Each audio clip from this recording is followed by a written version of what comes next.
Voilà à quoi il aspirait, avant que l'accident n'arrive. Auteur arbitraire mais valeur seuil, l'algèbre l'aurait transubstantié en une centaine d'euros. Eux-mêmes seraient devenus escalopes milanaises, raviolis fourrés, sauce tomate au parmesan ou biscuits dinosaures.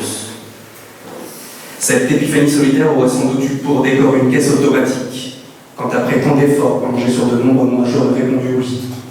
Oui, je souhaite obtenir une réduction immédiate de 100 € sur mon ticket de caisse. Victoire silencieuse, mais nul doute qu'un employé à l'œil vif m'aurait offert le regard de respect qu'on réserve au juste.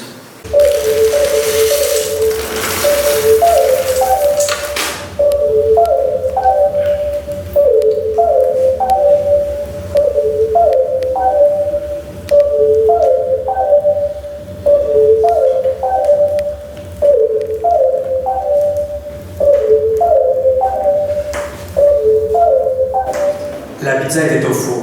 J'aurais 15 minutes d'attente. C'est long 15 minutes. Ça laisse le temps de penser. Ça laisse le temps de se demander si on a vraiment faim. Parce qu'il y a-t-il vraiment quelque chose à attendre ou une pizza qui cuit dans un four pour oublier pendant 15 minutes qu'on n'attend rien du monde et des choses? La fermeture d'un délit monoplan poétique, c'est un fait notable. Tout comme il est certain que la poésie a été inventée pour ne pas mourir par des hommes qui ne connaissaient pas encore la chaleur des frigidaires.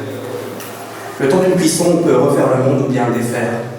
On peut aussi prier pour qu'il ne se détruise pas. Il aurait fallu que je replonge mon regard dans les vidéos pour calmer l'angoisse. Or, il était trop tard. Il n'y avait aucune couleur à la surface de l'écran, juste un grand blanc qu'aucune olive noire ne saurait jamais oxyre.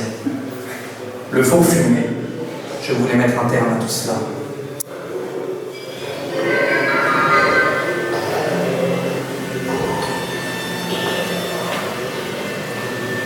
Mais le sol s'effondrait peu à peu en dessous de moi. Les planètes s'alignaient pour me faire défaillir et la pizza, brûlée sur les bords, était encore froide au centre. Pire encore, la mauvaise décongélation avait trempé la garniture et donné à l'ensemble le goût du chien mouillé.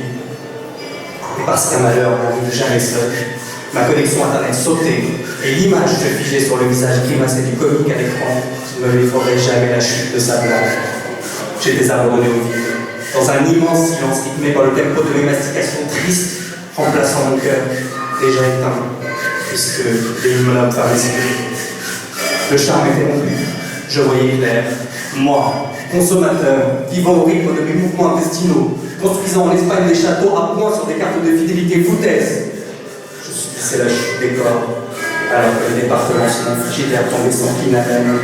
Je misais sur le clivage entre deux commerces de bas étage pour me ramener sur le rivage, mais la vérité est qu'ici, on n'a plus faim depuis la chute du mur de Berlin. Et la seule guerre actuelle, fût-elle fortuite, ne sera jamais que contre la cellulite.